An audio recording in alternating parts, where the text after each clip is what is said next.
तो हेलो सबको, स्वागत है आपका हमारी आज की नई वीडियो में। इस वीडियो में हम बात करेंगे प्रिंसली स्टेट्स के बारे में, यानी कि जो स्टेट्स जो हैं वो ब्रिटिश के साथ जो है अलायंस में थी, उनके बारे में हम बात करेंगे।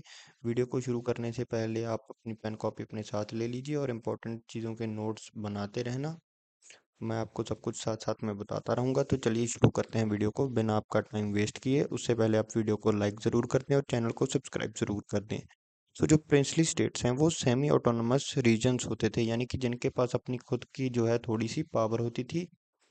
आप ऐसे कह सकते हैं जैसे कि आपको पता ही है, जैसे कि पटियाला के सरदार, हैदराबाद, माइजोर, ऐसी बहुत सारी प्रिंसली स्टेट्स थी। हम ऐसे कह सकते हैं कि ये यहाँ पर जो है लोकल मोनार्क्स जो थे, यानी कि जो राजा थे ये रूल तो वही कर रहे थे, पर जो पावर थी वो ब्रिटिश के पास थी।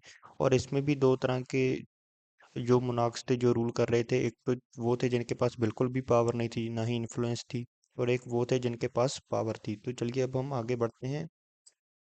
सो अगर हम बात करें कि कितनी प्रिंसली स्टेट्स थी और उनकी डिस्ट्रीब्यूशन क्या थी, तो जो हमारा देश जब आज़ाद हुआ सन 1947 में, उस समय जो है हमारे देश में कुल 562 जो है प्रिंसली स्टेट्स थी।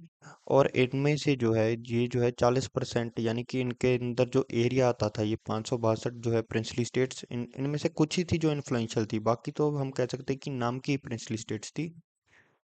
और इनके अंडर जो है हमारे इंडिया का जो है 40% एरिया आता था, और 23% जो है वो पॉपुलेशन आती थी, यानी 23% लोग इस 40% हिस्से में रहते थे जो कि प्रिंसली स्टेट्स थी।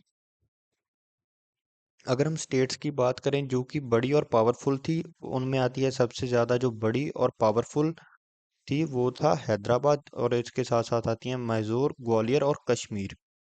अगर आपको पता ही है, जो हैदराबाद है इसके बारे में सरदार वल्लभ भाई पटेल ने कहा था कि हैदराबाद जो है वो हमारे देश में, यानी कि एक मॉडर्न इंडिया में वो है, वो इंडिया के दिल में जो है वो कैंसर का काम करेगा, इसलिए इसको जो है अपने साथ जो है मिक्स करना होगा।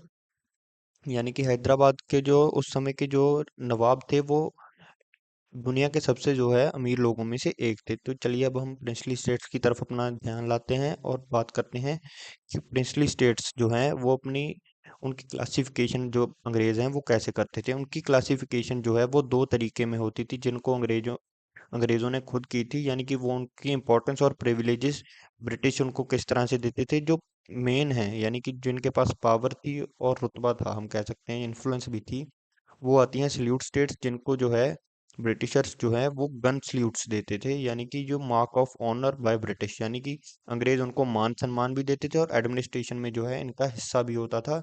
और जो एग्जांपल है, जैसे कि हैदराबाद जो है, इसको जो है हम कहते थे 21 तोपों की सलामी, वो है 21 गन सल्यूट। और जो पटियाला स्टेट थी, उनको जो है 17 गन सल्यूट, यानी कि 17 तोपों की सलामी जो है वो ब्रिटिशर्स देते थे। अगर हम सल्यूट स्टेट्स की बात करें जिनके पास जो हम कह सकते हैं पावर थी और इन्फ्लुएंस थी, उनमें आती हैं हैदराबाद, मैसूर, ग्वालियर, बड़ौदा, कश्मीर, ट्रैवनकोर और भोपाल। और फिर आती हैं नॉन सल्यूट स्टेट्स, ये सिर्फ नाम की प्रिंसली स्टेट्स थी। इनके पास जो कुछ खास अपनी एडमिनिस्ट्रेशन में इन्फ्लुएंस नहीं होती थी, और इनको जो है गन सल्यूट्स भी जो है एंटाइटल नहीं होते थे, और इनके पास एरिया, पावर और रिसोर्सेज जो हैं वो बहुत ही ज़्यादा कम होते थे। इनमें आते हैं राजपूत स्टेट्स के और काठियावाड़ के बहुत सारे छोटे छोटे स्टेट्स।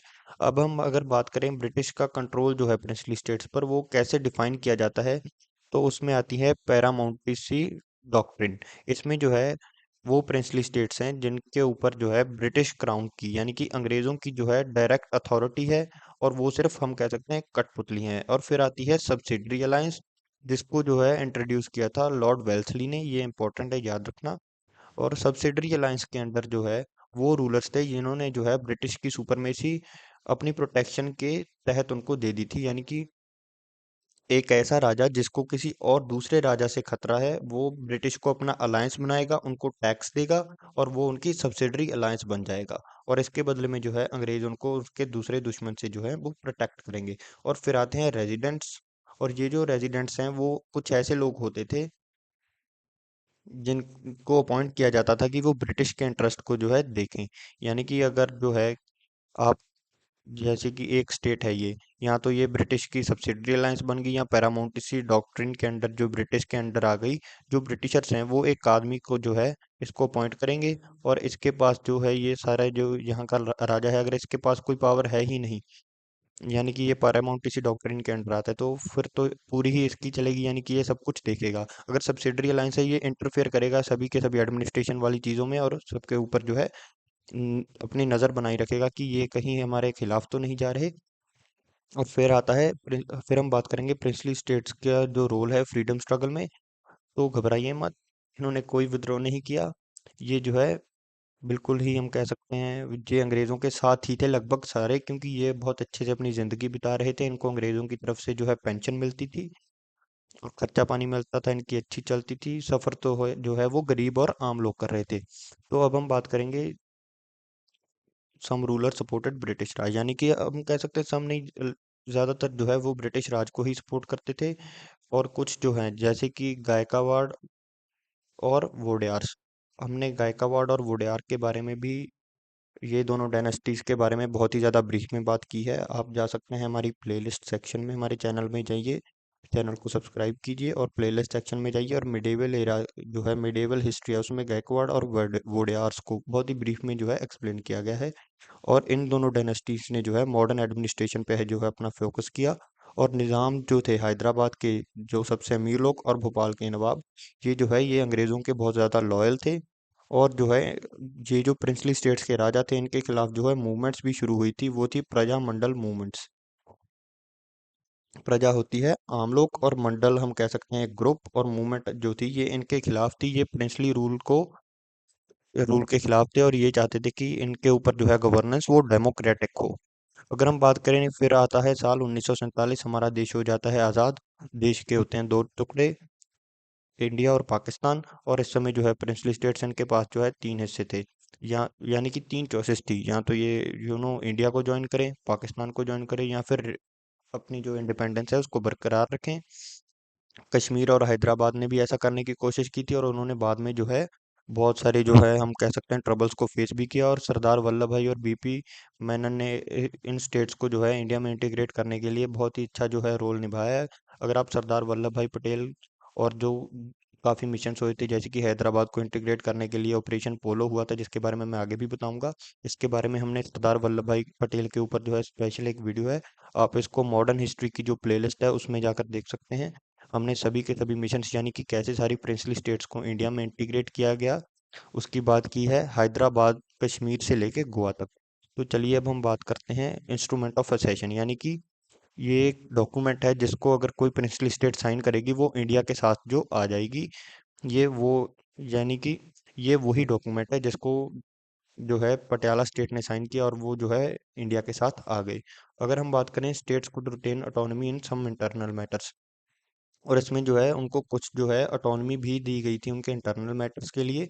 और पर ये चीज़ें जो है बाद में इनको जाके आगे रद्द कर दिया गया था। अगर हम बात करें डिफ़िकल्ट स्टेट्स की, तो इनमें नाम आता है हैदराबाद का, क्योंकि जो निज़ाम था ये बहुत ही ज़्यादा जो है अमीर था, दुनिया का सबसे अमीर लोगों में से एक था। इसने रिफ्यूज़ कर दिया था कि ये इंडिया को ज्वाइन करेगा, पर जो है इसकी जो है इस राज ये इंडिया के लिए बहुत ज़्यादा आगे जाकर प्रॉब्लम ला सकता था, इसलिए इंडियन आर्मी ने जो है इंडियन मिलिट्री ने ऑपरेशन पोलो 1948 में जो है शुरू किया, और इसके अंदर जो हैदराबाद के निज़ाम का रूल जो है उसको ख़त्म कर दिया। और फिर आता है दूसरे नंबर पर जूनागढ़। इसका जो नवाब था वो खुद जो है हम कह सकते हैं वो मुस्लिम कम्युनिटी से था, पर जो मेजर पॉपुलेशन थी वो हिंदू पॉपुलेशन थी वहाँ की, इसलिए जो है पर जो नवाब था वो चाहता था कि वो पाकिस्तान के साथ जाए। पर जो है फिर सरदार वल्लभ भाई पटेल की एंट्री हुई, उन्होंने बोला ऐसे नहीं होगा, इलेक्शन होंगे। और इलेक्शन में जो है आप यकीन मानोगे, हैरानी की बात है कि 99% लोगों ने जो है वोट किया कि वो इंडिया के साथ रहना चाहेंगे, और इसलिए जो है जूनागढ़ का एरिया वो इंडिया के साथ आकर मिक्स हो गया। और फिर आता है कश्मीर। इसके जो महाराजा हरी सिंह थे, ये जो है ये खुद तो चाहते थे कि मैं इसको इंडिपेंडेंट रखूं, पर पाकिस्तान आर्मी ने उनके ट्राइबल यानी कि कबीले वाले लड़ाकों के साथ जो है 1947 में ही कश्मीर के ऊपर हमला कर दिया, और उसको हथियाने की कोशिश की। फिर महाराजा हरी सिंह भागे भागे आए और कहा नेहरू जी बचा लीजिए, पर नेहरू जी ने कहा ये रहा इंस्ट्रूमेंट ऑफ सक्सेशन, इस पे साइन करो फिर हम जाएंगे। और फिर हुई इंडिया और पाकिस्तान की वॉर। वैसे तो यूएन ने इस पर फैसला भी दिया था कि आप जो है रेफरेंडम कराइए, वोटिंग करवाइए दोनों तरफ की, वो यानी कि वहाँ की वो पॉपुलेशन है वो कहाँ पर रहना चाहती है। पर जो लोग हैं वहाँ और वोटिंग कहीं भी नहीं हुई, इसलिए वो मुद्दा जी अभी तक वैसे ही खड़ा है और लड़ाइयाँ चल रही हैं। अगर आप वीडियो को जहाँ तक देख रहे हैं तो चैनल को सब्सक्राइब करें और वीडियो को लाइक करें। अब हम आते हैं मर्जर एग्रीमेंट्स पर। अगर जब इंटीग्रेशन हो गई तो इसके बाद जो है स्मॉलर स्टेट्स थी, उनको जो मर्ज करके जो है एक बड़ी प्रोविंस जो है उसको जो है फॉर्म किया गया था। जैसे कि सौराष्ट्र और विंध्य प्रदेश, इनको जो है राजस्थान में मिक्स कर दिया गया था। और जो राजस्थान भी है वो ये छोटी छोटी जो है राजपूताना स्टेट्स, उनको जो है मर्जर करके जो है राजस्थान को बनाया गया था। और फिर आता है साल 1971, जिसमें है हमारे कॉन्स्टिट्यूशन में की जाती है 26th अमेंडमेंट। इसमें जो है सारी रॉयल प्रिविलेजेस जो है वो खत्म कर दी जाती हैं। इससे पहले 1947 से लेकर 1971 तक जो है हमारी सरकार जो है वो इनको प्रीव्यू पर्चेस देती थी, यानी कि फाइनेंशियल अलाउंसेस हम कह सकते हैं इनको, सैलरी या पेंशन वो सरकार इनको देती थी, जो भी राजा वगैरह थे। और फिर 26th अमेंडमेंट के तहत जो है इस चीज़ को जो है रद्द कर दिया गया था। और ये है सिर्फ प्रिंसली स्टेट्स के बारे में। That's all for today.